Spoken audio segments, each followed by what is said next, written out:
Nous allons découvrir aujourd'hui la simulation LTSpice sur un circuit RC. Donc LTSpice, c'est un outil de simulation qui est gratuit, qui a été développé par Linear Technology. Donc il est téléchargeable sur le web, sur le site Analog Device. Donc il est assez simple et très robuste. Donc, nous allons commencer. Nouveau schéma, donc New Schematic. Ensuite, on va procéder au placement des composants dont on a besoin. Donc on va commencer par le condensateur. Ensuite, une résistance. Je vais dézoomer un peu. Hop. Voilà. Et puis, je rajoute une source de tension. Donc il suffit de cliquer sur Components. Donc Voltage. Vous tapez Voltage. Vous tombez directement sur une source de tension, un générateur. Donc j'ai mes trois composants. Sur LTSpice, il faut aussi ajouter un ground, une masse. Et puis maintenant, on va procéder au raccordement de tous les composants.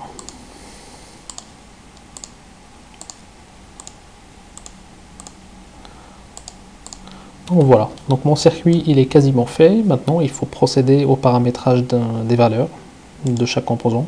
Donc il faut cliquer droit, en fait, je suis un peu vite. Je clique droit sur chaque composant.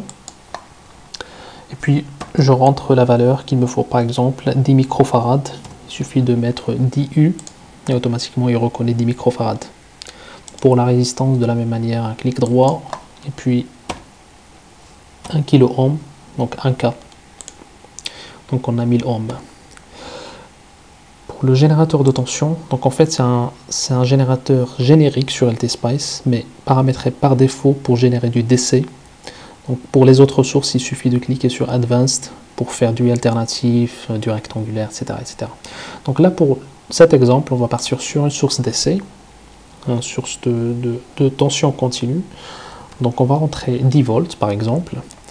Et puisqu'on va partir sur un générateur parfait, il n'y a pas besoin de rentrer la résistance interne du générateur. Donc un générateur parfait.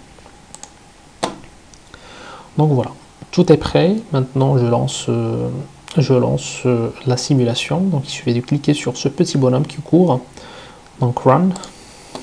Automatiquement il y a un pop-up pour la configuration de la simulation qui sort, qui va vous demander à quel moment il faut arrêter la simulation.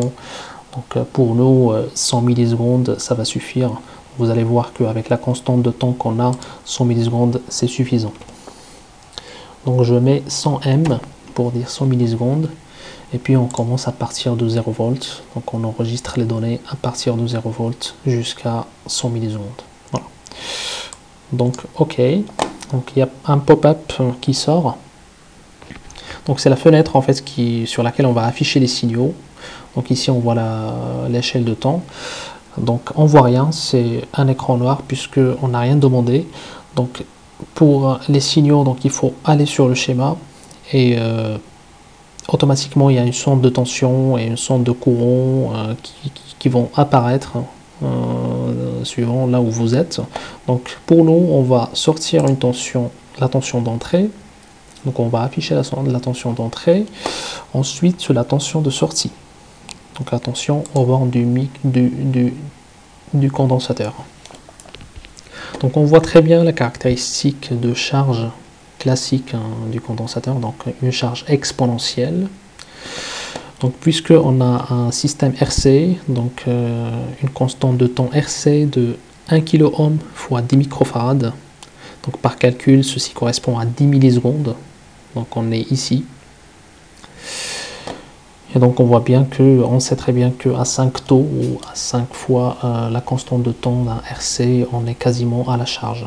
Donc on est quasiment chargé à 50 millisecondes. Donc là, la tension de sortie. Maintenant on peut aussi afficher le courant qui circule dans le condensateur. Donc un petit clic. Donc la courbe de courant en rouge, elle s'affiche. Et donc l'échelle du courant juste à droite qui s'affiche automatiquement. Donc ici on voit bien que la caractéristique d'un condensateur.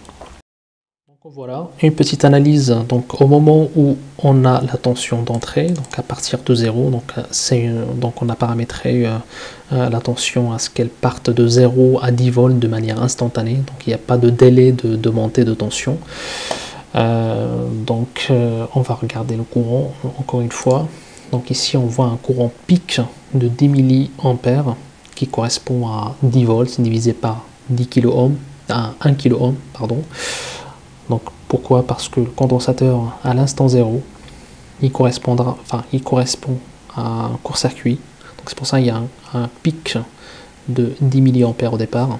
Donc au fur et à mesure, le condensateur il se charge. Donc là la caractéristique de tension. Le courant il diminue lui aussi, hein, le courant qui est appelé par le générateur. Et au bout de 50 millisecondes, on a une charge complète du condensateur et du coup un courant appelé par le générateur qui correspond à 0 mA. Donc voilà. Donc je pense que pour cet exemple on va s'arrêter là. Donc oui, une petite analyse. Donc ce type de circuit il est très utile quand on veut créer des temporisations. Donc il suffit de jouer sur les valeurs du condensateur ou de la résistance, ou des deux en même temps, et puis pour augmenter ce temps de montée, pour créer une temporisation volontaire. Voilà. J'espère que cette vidéo vous a plu. N'hésitez pas d'appuyer sur le petit pouce bleu et de vous abonner pour recevoir mes futures vidéos. A très bientôt.